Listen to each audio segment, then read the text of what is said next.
Okay, Hare Krishna. ఇప్పుడు voice ఓకేనా అది? ఓకే ప్రభుజీ.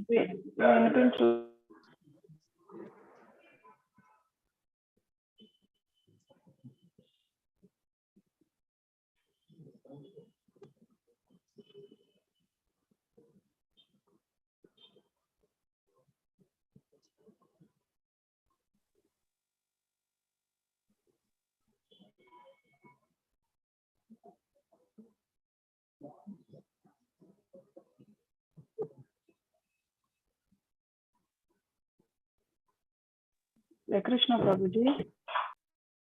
हरे कृष्ण। हाँ माता जी, వాయిస్ రాలేదు. హరే. ఇప్పుడు ఓకేనా మాత जी? వాయిస్ ఓకే కదా? కొంచెం కట్ అవుతుంది.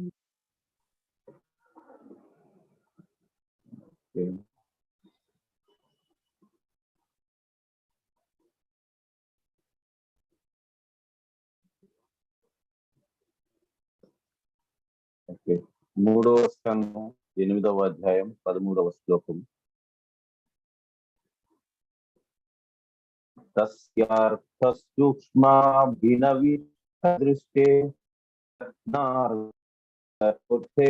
రజసాతనీయాన్ గుణేన కాలానుగతేన విద్వంస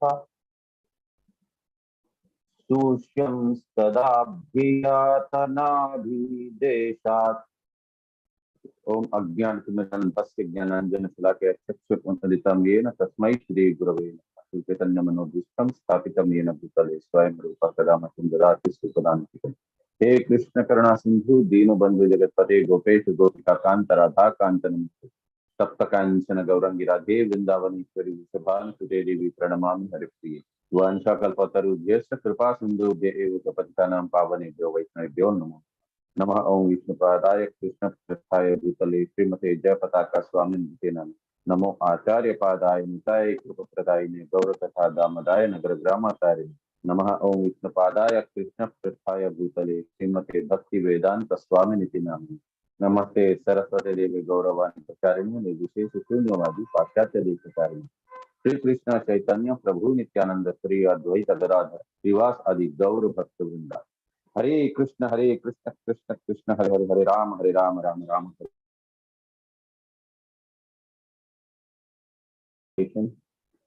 The subtle subject matter of creation on which the Lord's attention was fixed was agitated by the material mode of passion, and thus the subtle form of creation pierced through his abdomen.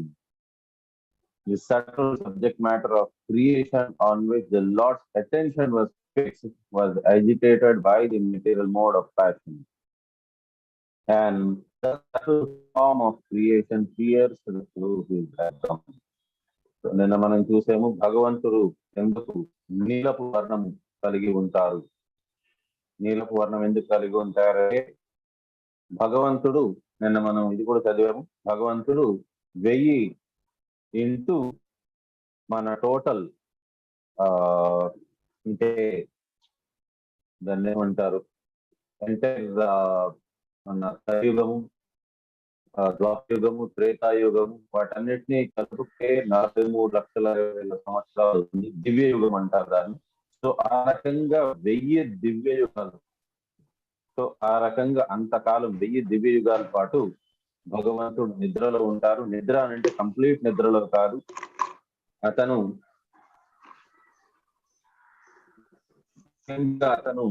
ఇది ఉంటారు. కానీ అంతర్గతంగా మాత్రం భగవంతుడు తన యోగమాయలోనే ఉంటారు, యోగమాయతో పాటు కలిగి ఉంటారు. సో ఈ రకంగా 1000 దివ్యయుగాల పాటు భగవంతుడు నిద్రలో ఉంటారు పార్షియల్ గా. ఏ రకంగా అంటే ఒక బొగ్గు లోపల ఏ రకంగా అయితే అగ్ని ఇంకా ప్రజ్వలిస్తూనే ఉంటుంది కానీ మనకి కంటికి కనిపించదు, ఆ రకంగా ఉంటారు. కానీ ఆ 1000 దివ్యయుగాలు అయిపోయినాక జీవులు అప్పటిదాకా ఎక్కడ ఉంటారు అని అంటే వారందరూ కూడా వారి సూక్ష్మ శరీరంలోని వారు ఉంటారు ఆత్మస్వరూపులుగా. కానీ ఆ 1000 దివ్యయుగాలు అయిపోయిన తర్వాత ఒక్కొక్కరు కూడా మళ్ళీ వాళ్ళలోని కామ్య కర్మలు అనేది వారికి పుట్టుకొస్తాయి. ఎందుకు? వారి మనసు, వారి బుద్ధి, నిత్య అహంకారం వాళ్ళతో పాటే ఉన్నది. సూక్ష్మ శరీరం ఉంది కాబట్టి ప్రతి ఒక్కరికి కూడా వారి కామ్య కర్మలు గుర్తుకొస్తాయి. అప్పుడు కామ్య కర్మలు వచ్చిన తర్వాత అప్పుడు దాని వల్ల కలుషితం అయిపోయిన శరీరము, అంటే కలుషితం అయిపోయిన మనసుతోని మనము ఉన్నదాని వల్ల భగవంతుడికి నీలపు వర్ణం అనేది వస్తూ ఉంటుంది అని చెప్పారు. ఇప్పుడు నెక్స్ట్ చెప్తున్నారు, the subtle subject matter of creation on which the Lord's attention was fixed was agitated by the material mode of passion. So ఈ రకంగా వారికి రజోగుణం అనేది వారికి వస్తుంది జీవులకు. The subtle subject matter of creation on which the Lord's attention was fixed was agitated. So భగవంతుని దృష్టి అంతా కూడా మళ్ళీ ఏ రకంగా సృజన అనే దాని మీద, భగవంతుని దృష్టి ప్రతిదానికి ఉండాలి. భగవంతుని దృష్టి ఉంటే అది సృజన అనేది కానీ లేకపోతే ఏదైనా సరే కూడా భగవంతుని దృష్టి ఉంటేనే అది సోకితేనే అవుతుంది. Was agitated by the material mode of passion and thus the subtle form of creation pierced through his abdomen. So ఈ రకంగా రజోగుణం వల్ల ఏంటి అని అంటే, మళ్ళీ రజోగుణం అని అంటే కామ్య కోరికలు. సో కామ్య కోరికలు ఎవరికైతే ఉంటాయో, సో సత్వగుణం ఉన్నది అని అంటే మనం ఆల్రెడీ గుణత్రయ భాగయోగంలో చూసాము. సత్వగుణం ఉన్నది అని అంటే వారు ఏం చేస్తారు అని అంటే భగవంతుని గురించి తెలుసుకోవాలి అని, తన గురించి తను తెలుసుకోవాలని అథాతో బ్రహ్మ జిజ్ఞాస అది ఉంటుంది. కానీ రజోగుణం ఉండే వారికి ఏంటి అని అంటే ప్రతి ఒక్కరికి కామ్య కోరికలు అనేది వారిలోని పుట్టుకొని వస్తుంది.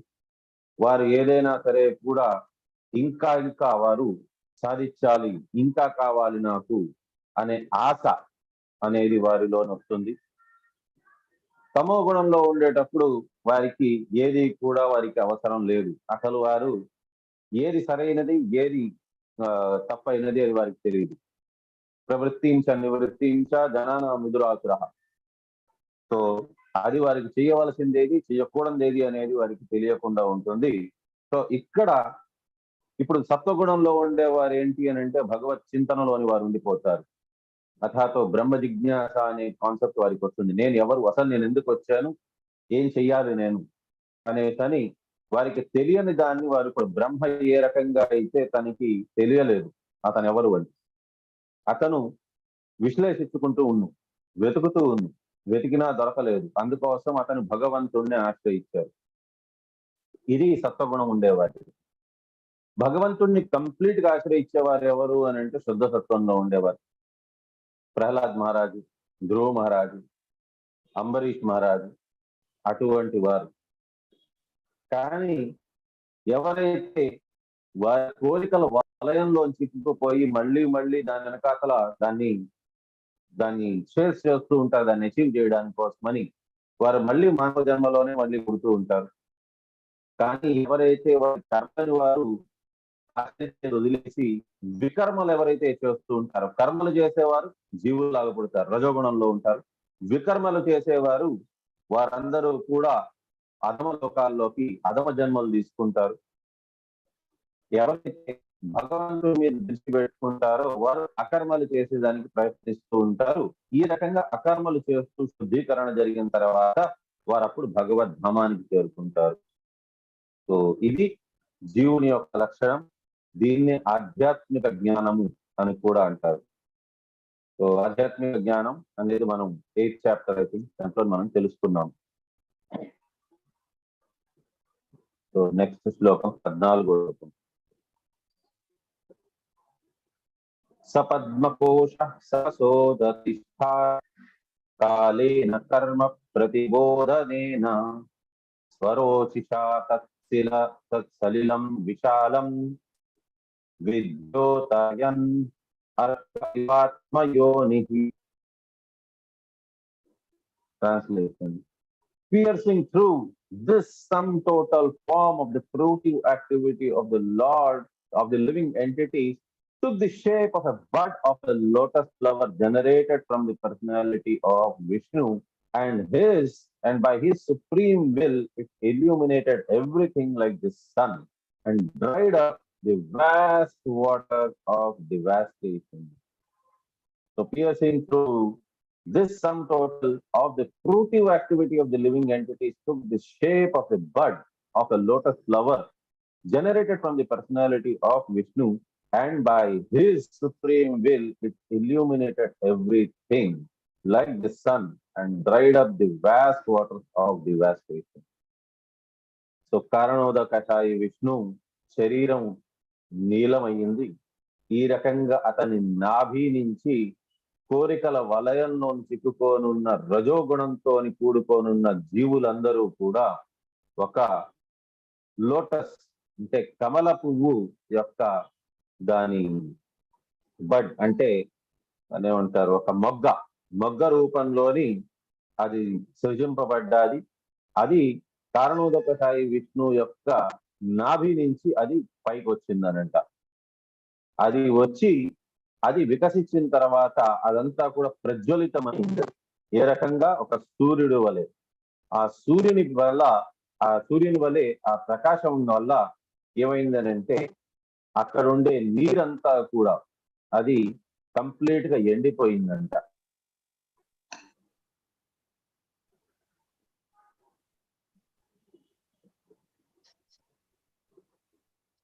తల్లోక పద్మం సౌ ఏవ విష్ణుః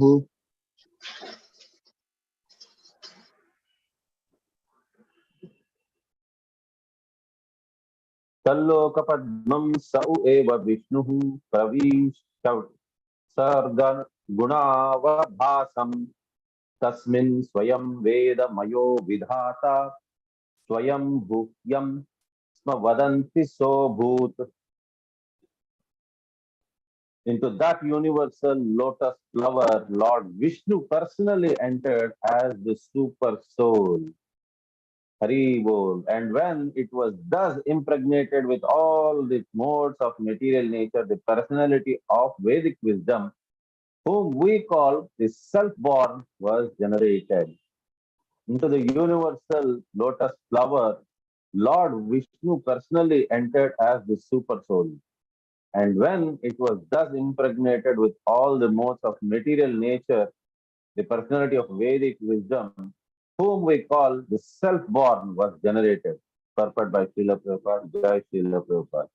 The lotus flower is the universal Virat form or the gigantic form of the Lord in the material world. It becomes amalgamated into the personality of Godhead Vishnu in his abdomen at the time of dissolution, and it becomes manifest at the time of creation. This is due to Garbhodaka Sai Vishnu, who enters into each of the universes.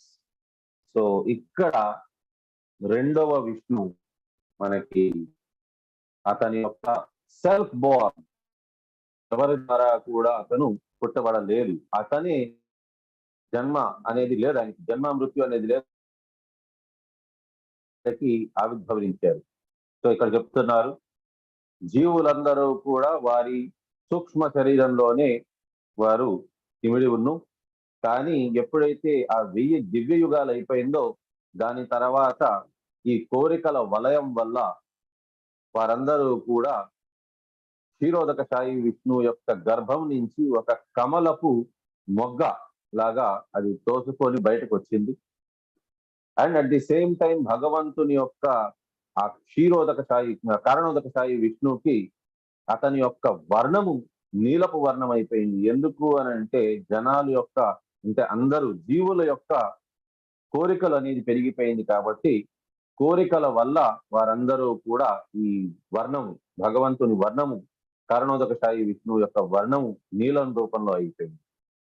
దాని తర్వాత ఆ ఒక కమలము మొగ్గ రూపంలోని వారందరూ కూడా దాని లోపల వచ్చారు. ఆ కమలం అనేది పైకి వచ్చింది, కమలం వికసించిన తర్వాత దాని నుంచి ఒక వెలుతురు వచ్చింది, సూర్యుని వలె ప్రకాశవంతమైంది. ఆ ప్రకాశం వల్ల అక్కడ నీరంతా ఎండిపోయింది.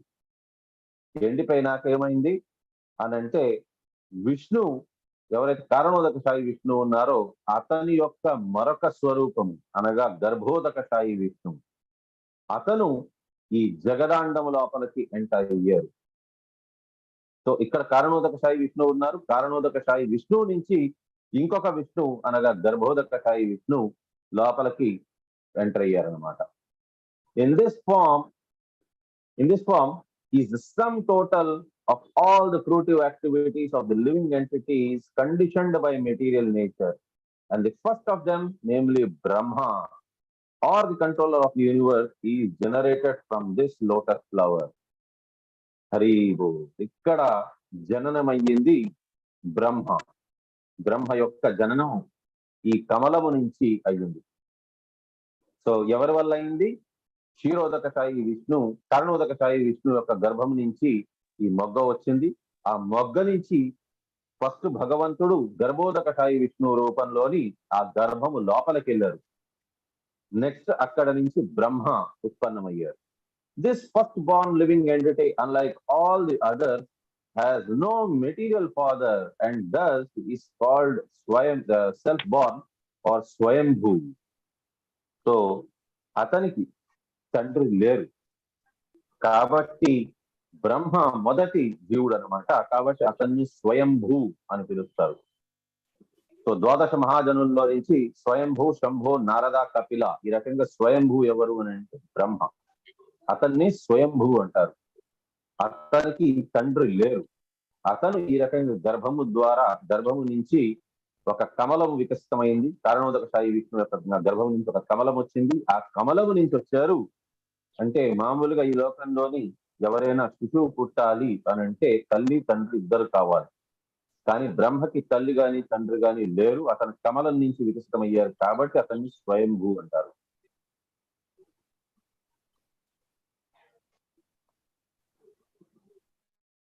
He goes to sleep with Narayana at the time of devastation, and when there is another creation, he is born in this way.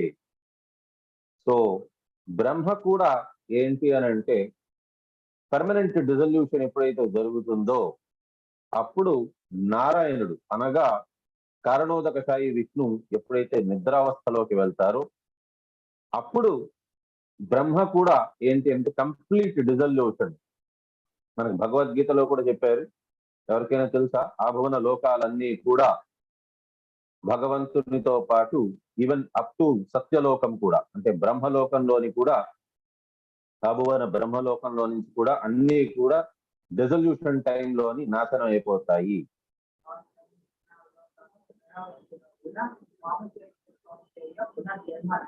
పునర్జన్మన విద్యతే ఇది ఆ బ్రహ్మ భువనాల్లోక పునరావృత్తిని అర్జున. కరెక్ట్ చెప్పండి. ఇంకా పూర్తిగా గుర్తు రావట్లేదు ప్రభు. ఆ బ్రహ్మ భువనాల్లోక పునరావర్తిను అర్జున మామపేత్యాతు కౌంతేయ పునర్జన్మన విద్యతే. సో ఈ రకంగా ఆ బ్రహ్మ లోకం నుంచి అన్ని లోకాల్లోని కూడా ఇది ఎప్పుడైతే డిజల్యూషన్ ప్రళయం అనేది జరుగుతుందో ప్రతి ఒక్కరు ఇంక్లూడింగ్ బ్రహ్మలోకం అన్ని కూడా నాశనం అయిపోతాయి, భగవంతుని లోపలికి వెళ్ళిపోతాయి. సో మళ్ళీ ఎప్పుడైతే సృజన అనేది జరుగుతుందో అప్పుడు మళ్ళీ రకంగా కమలం వికసితం అవుతుంది. కమలం నుంచి మళ్ళీ స్వయంభూ వస్తారు. సో ఈ రకంగా జరుగుతూ ఉంటుంది. From description, we have the conception of three: the gross Virat form, the subtle Hiranyagarbha, and the material creative force Brahma. So gross Virat form, మనకి శరీరం లాగానే మనకి 3 రకాల లేయర్స్ ఉన్నాయి. ఒకటి గ్రాస్ మెటీరియల్ బాడీ అంటే మనకి స్థూల శరీరం పంచభూతాలతో తయారైనది. కానీ భగవంతుడిది విరాట్ రూపం. సో విరాట్ రూపం అనేది భగవంతుడు. అండ్ భగవంతుడు విరాట్ రూపం దేంతో తయారై ఉంటుంది? ఆ 23 ఎలిమెంట్స్ తోని తయారైంది. నెక్స్ట్ సటిల్ హిరణ్య గర్భ. సో మనకి సటిల్ అంటే సూక్ష్మ శరీరం, మనసు, బుద్ధి, నిత్య అహంకారం. భగవంతుడు ఏంటి అని అంటే సటిల్ హిరణ్య గర్భ రూపం. సో ఆ గర్భము జగదాండం లోపలికి వెళ్ళారు, గర్భోదక సాయి విష్ణు రూపంలోని గర్భము లోపలికి వెళ్ళారు కాబట్టి హిరణ్య గర్భ రూపం. అండ్ మనకి ఆత్మలాగా భగవంతుడికి ఆ క్రియేటివ్ ఫోర్స్ బ్రహ్మ. సో బ్రహ్మ అనేసి 3 లేయర్స్ వస్తున్నాయి అక్కడ. 16వ శ్లోకం. తస్యాం సచాంభ్యో చాంభో రూహ కర్ణికాయ మవస్థితో లోకమపశ్యమానః పరిక్రమన్ వ్యోమ్ని వివృత్త నేత్ర చత్వారి లేభే నుదిశం ముఖాని. Translation: Brahma, born out of the lotus flower, could not see the world, although he was situated in the world. He therefore circumambulated all of space, and while moving his eyes in all directions, he achieved 4 heads in terms of 4 directions. ఇక్కడ చూడండి, బ్రహ్మ అంటే జగదండానికి బ్రహ్మ అంటే మన శరీరానికి ఆత్మలాగా. So ఆత్మ యొక్క లక్షణం ఏంటి? ఫస్ట్ అథాతో బ్రహ్మ జిజ్ఞాస, తెలుసుకోవడం. అసలు నేను ఎందుకు వచ్చాను, నేను ఎవరిని తెలుసుకున్న తర్వాత భగవంతుని కోసం అనేసి వెతకడం.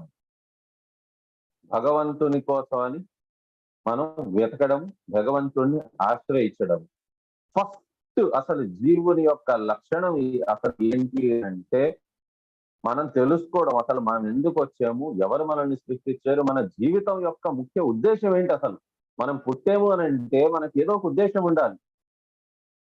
మన జీవితానికి చాలాసార్లు పదే చెప్తూనే ఉంటాను, ప్రతి ఒక్కరు జీవితంలో ఏం అవ్వాలనుకుంటున్నారు. ఆఖరికి ఏదైనా ఒక కంపెనీలో జాయిన్ అయ్యేటప్పుడు కూడా ఇంటర్వ్యూలో అడిగే మొట్టమొదటి క్వశ్చన్ ఏంటి అని అంటే, what do you see yourself in the next coming 5 years? నువ్వే 5 సంవత్సరాల్లోని ఏ రకంగా చూడాలనుకుంటున్నావు అని. సో ప్రతి ఒక్కరు కూడా ఒక టార్గెట్ పెట్టుకొని, ఒక ఎయిమ్ పెట్టుకొని నడుస్తూ ఉంటారు. జీవితంలో ఏం సాధించాలి, ఒకవేళ ఏదైనా సాధించిన తర్వాత దాంట్లోని ఎయిమ్ ఏంటి, 5 సంవత్సరాల్లోనూ వారు ఏమైపోవాలనుకుంటున్నారు, జనరల్ మేనేజర్ అవ్వాలనుకుంటున్నారా, వైస్ ప్రెసిడెంట్ అవ్వాలనుకుంటున్నారా, సిఇఓ అవ్వాలనుకుంటున్నారా, అవన్నీ కూడా ప్రతి ఒక్కరు అడుగుతూ ఉంటారు. ఎందుకంటే ఎయిమ్ బట్టే వాళ్ళ యొక్క ఆబ్జెక్టివ్స్ ఉంటాయి.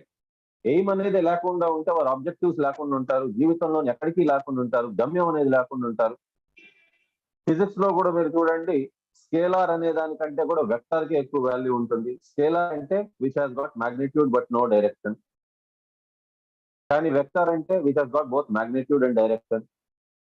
దానికోసం ఇంగ్లీష్ లో ఒక సేయింగ్ కూడా ఉన్నది, హెడ్లెస్ చికెన్ అంటారు. ఎక్కడికి వెళ్తోంది అనేది తెలియకుండా ఉండడం అని. పరిగెత్తున్నారు ప్రతి ఒక్కరు, లోకం అంతా పరిగెత్తోంది, కానీ ఎక్కడికి పరిగెత్తోంది, ఏ దిశలో పరిగెత్తాలి తెలియకుండా పరిగెత్తోంది. ఎందుకు అని అంటే జీవితం ఉండేది కొంతకాలం, ఎక్కడికో దగ్గర పరిగెత్తాలి. కాబట్టి ఏమవుతోంది, భగవంతుడు అనేది తెలియదు, జీవిత పరమ ఉద్దేశం తెలియకుండా ప్రతి ఒక్కరు కొంతమంది ధనం కోసమని పరిగెత్తున్నారు, కొంతమంది ఆస్తి కోసమని, కొంతమంది పేరు కోసమని, కొంతమంది అంతస్తు కోసమని. ఫైనల్ గా ఎప్పుడైతే వారి యొక్క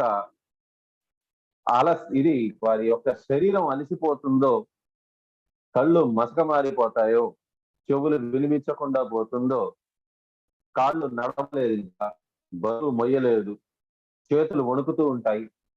ఈ రకంగా ఎప్పుడైతే శరీరం అంతా కూడా వారితో పాటు తోడు వదిలేస్తుందో, అప్పుడు వారికి జీవితంలోనే వారు పట్టుకున్న లక్ష్యాలన్నీ తప్పు లక్ష్యాలే, అది ఏది కూడా అచీవ్ కాలేదు అని తెలిసి కొంతమంది అయినా ఆ టైంకి భగవంతుడి స్మరణ చేయాలని కానీ మిగతా వారు వాటి గురించి మననం చేసుకుంటూ మళ్ళీ అయ్యో నేను ఇది చేయాలనుకున్నాను చేయలేకపోయాను, నాకు ఇది రావాలనుకున్నాను రాలేకపోయింది. కొత్త కోరిక సృజింపబడుతుంది. ఆ కోరిక వలయంలో చిక్కుకొని జీవుడు ఏంటి అని అంటే రజోగుణంలోని పర్మనెంట్ గా ఉండిపోతాడు. రజోగుణం అంటే చాలా మందికి గొప్పగా అనుకుంటారు, రాజుల గుణం అనుకుంటారు. కాబట్టి రజోగుణం ఉండడమే గ్రేట్ అనుకుంటారు. ఎందుకు అంటే అజ్ఞానం ఆ రకంగా ఉంది, తెలియదు వారికి. శుద్ధ సత్వం కావాలి, సత్వగుణం కూడా కాదు కావాల్సింది, శుద్ధ సత్వం. భగవంతుని యొక్క ఆశీర్వాదం వల్ల భగవంతునికి దాసుడైపోవాలి. భగవంతుడే అది మనకి ఆ శక్తిని కూడా ఇవ్వాలి. భక్తియుక్త సేవ చేసుకోగలచాలి, భగవంతుని మీద కంప్లీట్ గా ఆశ్రయించగలచాలి. సో ఆ రకంగా ఉండేటప్పుడే వారికి అన్నిటికంటే గ్రేటెస్ట్ అచీవ్మెంట్ అది. కానీ అది ఎప్పుడు వస్తుంది? జీవితంలో లక్ష్యం లేకుండా ఉంటే ఎప్పటికీ రాదు. కాబట్టి లక్ష్యం అనేది పెట్టుకోవాలి. ఏం లక్ష్యం పెట్టుకోవాలి? భగవంతునికి దాసుడు అవ్వాలి. అసలు ఎవరు మనం అనేది. అందుకోసమని బ్రహ్మ మొట్టమొదటిగా అతను కమలం మీదకి రాగానే అతను ఇటు అటు అంతా కూడా చూశారంట, తిరిగారంట. అతని యొక్క నేత్రములతోని అతను నలు దిశల్లోని అతను చూస్తూ ఉన్నంట.